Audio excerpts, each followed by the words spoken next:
اعوذ باللہ من الشیطان الرجیم، بسم اللہ الرحمن الرحیم۔ معزز ناظرین سامعین، السلام علیکم۔ ایک بھائی نے کمنٹ کیا اور جو کچھ میں اس کمنٹ سے سمجھا وہ میں یہ سمجھا کہ انہوں نے اعتراض کیا ہے کہ یہ جو نسخے ہوتے ہیں یہ بنتے نہیں ہیں، یہ صرف باتیں ہی باتیں ہیں۔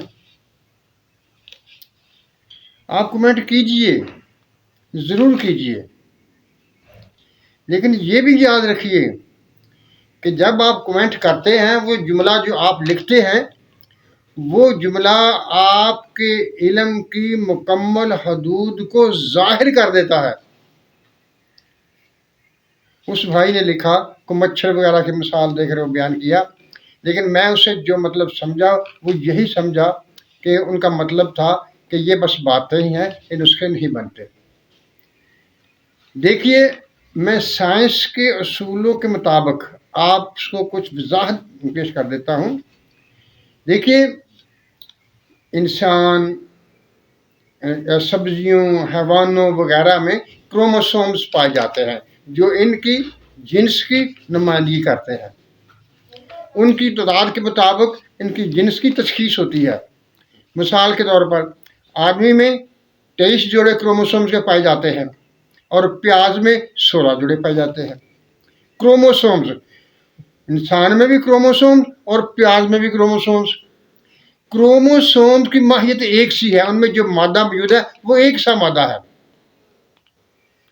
یعنی دوسرے لفظ میں آپ یہ کہہ سکتے ہیں کہ جس چیز سے پیاز بنا ہے اسی چیز سے انسان بنا ہے، اسی سے بندر بنا ہے، اسی سے درخت بنے ہیں، اسی سے جڑی بوٹیاں بنی ہیں۔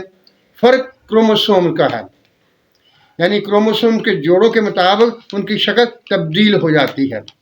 اب اگر آپ غور کیجئے، اگر ہم انسان کے 23 جوڑے کروموسومز کو کسی طرح سے 16 کروموسوم کے جوڑوں میں تبدیل کر دیں گے تو وہ انسان پیاز میں تبدیل ہو جائے گا، اور اگر پیاز کو 16 جوڑوں کے بجائے اس میں ہم 23 جوڑے بنا دیں گے تو وہ پیاز سے انسان بن جائے گا۔ آپ یہ کر سکتے ہیں یا نہیں کر سکتے یہ الگ بات ہے، لیکن یہ جو تفریق ہوئی ہے، یہ کلاسیفیکیشن ہوئی ہے، یہ اسی طرح سے ہے، اور کروموسوم ایک ہی سے ہوتے ہیں، ان کا مادہ ایک ہی ہوتا ہے۔ ضمنی سی بات، اگر یہ کروموسومز ایک مادے سے نہ ہوتے تو جو جانور حیوان جو خوراک استعمال کرتے وہ کبھی بھی ان کے جسم کو طاقتور نہیں بنا سکتے تھے، ان کے جسم کی ضرورت پورا نہیں کر سکتی تھی۔ یہ کروموسوم کا ایک ہونا ہی ان کی خوراک کو، ان کی ضرورت کو پورا کرتی ہے۔ اسی طرح اب آ جائے دھاتوں کی طرف۔ دھاتوں میں الیکٹرن، پروٹون، نیوٹرن پائے جاتے ہیں اور مختلف ہوتے ہیں، انہی کی وجہ سے ان کی نمبرنگ کی گئی ہے۔ اور وہ جو الیکٹرن، پروٹون، نیوٹرن ہوتے ہیں ان کا مادہ بھی ایک ہی ہے، ان کی قوت بھی ایک ہی ہے، ان کی ساخت بھی ایک ہی سی ہے۔ اب ان کی مقدار کم و بیش ہونے کی وجہ سے ان کی دھاتوں کی جنس تبدیل ہو جاتی ہے۔ کوئی تانبا ہے، کوئی کاپر ہے، کوئی سونا ہے، کوئی سکہ ہے، کوئی جست ہے، وہ ان الیکٹرون، پروٹون کی کمی بیشی کی وجہ سے ہوتی ہے۔ بنیادی طور پر ان میں بھی وہ الیکٹرون، پروٹون، نیوٹرن ایک سے ہی پائے جاتے ہیں۔ جب وہ بنیادی طور سے ایک سے پائے جاتے ہیں تو وہ کیوں تبدیل نہیں ہو سکتے؟ وہ تبدیل ہو سکتے ہیں۔ کچھ غور کیجئے، اعتراض کرنے سے پہلے، کمنٹ کرنے سے پہلے کچھ مطالعہ کر لیا کیجئے، دیکھ لیا کیجئے۔ آج کل تو بہت آسان سی بات ہے، آپ نیٹ کھولیں، اس پر سرچ کریں اور معلومات حاصل کر لیں۔ بنیادی معلومات آپ کو نیٹ سے مل جاتی ہیں، آپ اسے لیں اور پڑھ لیں، پڑھنے کے بعد پھر کمنٹ کریں تاکہ پتہ چلے پچھلے سال میں کمنٹ کیا ہوا ہے اس کا علم کیسا ہے، وہ کس مرتبے کا انسان ہے، اس کی کیسی معلومات ہے۔ میں نے پہلے بھی کسی ایک ویڈیو میں کہا تھا، اگر کوئی شخص یہ نہیں مانتا کہ الیکٹران، پروٹون وغیرہ تبدیل ہو سکتے ہیں تو آئیے ایک تجربہ کر لیتے ہیں۔ آج پھر میں اس تجربہ آپ کے سامنے بیان کر دیتا ہوں. آپ ایسا کیجئے، بازار سے وہ سرما سیاہ جو آنکھوں میں ڈالنے کے لیے استعمال ہوتا ہے وہ لے آئیے، اسے باریک پیس لیجئے اور تانبا لے لیجئے. یعنی آپ نے 2 چیزیں لیں، تیسری چیز کی ضرورت نہیں ہے. یعنی بازار سے آپ نے سرما سیاہ لینا ہے اور تانبا لینا ہے. آپ اس تانبے کو کٹھالی میں ڈالیں اور ساتھ میں سرما سیاہ ڈال دیں اور اس کٹھالی کو بھٹی میں رکھیں اور اس کو پگھلا دیں. جب وہ پگھل جائے گا تو آپ اسے باہر نکال لیجیے تو تانبا غائب ہو چکا ہوگا. آپ کو اس میں سے کیا ملے گا؟ آپ کو اس میں سے سکہ ملے گا. وہی میلٹنگ پوائنٹ ہوگا، وہی رنگ ہوگا، وہی وزن ہوگا، ہر چیز وہی ہوگی. یعنی آپ نے اس میں ڈالا تو سکہ تھا، لیکن چرخ کھانے کے بعد آپ نے ڈالا تو اس میں تانبا تھا، لیکن چرخ کھانے کے بعد وہ سکہ بن گیا. کیوں بن گیا؟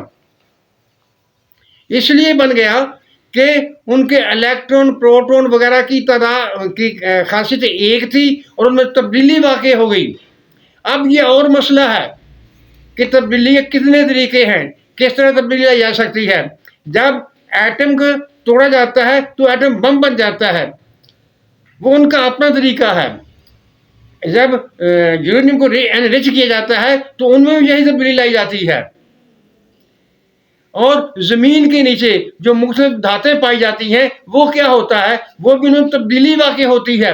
مختلف اجزاء سے مل کر جب ایک بہت بڑے ٹمپریچر پر اور بہت دباؤ کی صورت میں ان پر عمل کیا جاتا ہے تو ان کے الیکٹرون پروٹون نیوٹرن تبدیل ہوتے ہیں. اور آج کی سائنس جو مانتی ہے یہ تبدیل کیے جا سکتے ہیں اور وہ کرتے ہیں. مسئلہ صرف اتنا سا ہے کہ انہوں نے بڑے بڑے کارخانے لگائے ہوتے ہیں، بڑے بڑے سسٹم بنائے ہوتے ہیں، اور ہم لوگ جو ہیں وہ ایک چھوٹی سی کٹھالی 10 روپے کی کٹھالی میں اور تھوڑی سی آگ میں کہتے ہیں کہ ہم یہ تبدیل کر دیتے ہیں. یہ فن ہے. میرے ایک استاد تھے، وہ کہا کرتے تھے یہ کیمیا کا علم 2 جھوٹوں کے درمیان ہے. جو کہتا ہے میں جانتا ہوں وہ جانتا نہیں، اور جو کہتا ہے میں نہیں جانتا وہی جانتا ہے. یعنی اس بات کا مطلب کیا ہوا؟ اس بات کا مطلب یہ ہے کہ ایسا یہ ایک شریف علم ہے کہ لوگ اس کو اپنے گناہوں کی طرح چھپاتے ہیں، بیان نہیں کرتے.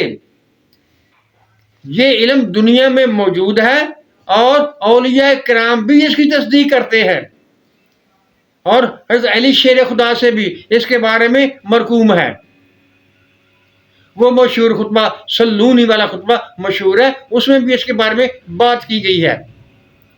اور میں یہ مانتا ہوں جس چیز کا نام موجود ہے اس چیز کا وجود بھی موجود ہے، لہذا اس پر شک کرنے کی ضرورت نہیں ہے. یہ اور بات ہے کہ ہم اپنی کمزوریوں کی وجہ سے، اپنے علم کی کمی کی وجہ سے، اپنی معلومات میں کمی کی وجہ سے ایک کام نہ کر سکیں، ہم کو اس کا علم نہ ہو، یہ الگ بات ہے، لیکن اس چیز کا وجود موجود ہے. معزز ناظرین سامعین، میں نے بھائی صاحب کا جب کمنٹ پڑھا مجھے افسوس ہوا. ہاں، اگر وہ کسی اور رنگ میں بات کرتے یا سوال کی شکل میں پوچھتے تو اور بات تھی، لیکن انہوں نے تبصرہ کر دیا، اس پر فیصلہ صدر کر دیا. اسی طرح سے ایک صاحب تھے، انہوں نے کہا اے دھوکے بازو، میں یہ سمجھتا ہوں کہ وہ آدمی، وہ دوست، وہ بھائی جس نے یہ الفاظ ادا کیے تھے اسے کسی چیز کا علم ہی نہیں ہے، وہ کچھ جانتا ہی نہیں ہے، لیکن بات کر دی، اور بات کرنے میں اپنے آپ کو ایسا ظاہر کیا جیسا کہ وہی سب کچھ جانتا ہے. اگر وہ سب کچھ جانتا تھا تو چاہیے تو یہ تھا کہ وہ بیان کرتا اور غلطیاں نکالتا، کہتا میں نے یہ عمل کیا ہے، میں نے یہ کام کیا، یہ نہیں ہوتا تو مجھے خوشی ہوتی.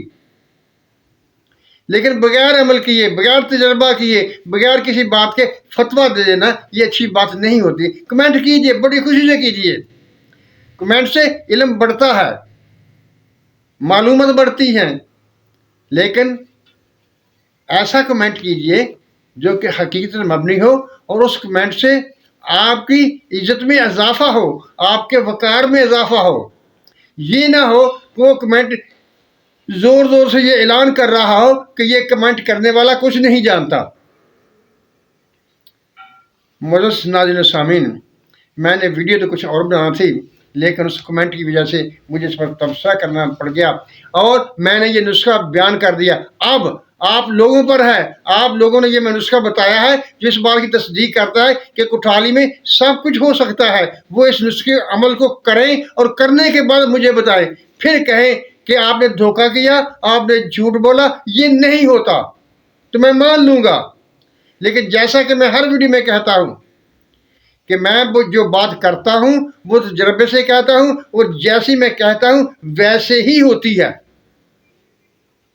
معزز ناظرین سامعین، اللہ تعالی ہم پر اپنی رحمتوں کی بارش کرے، ہمیں سچ بولنے، سچ سننے اور سچ پر قائم رہنے کی توفیق عطا فرمائے۔ آمین۔ اللہ حافظ۔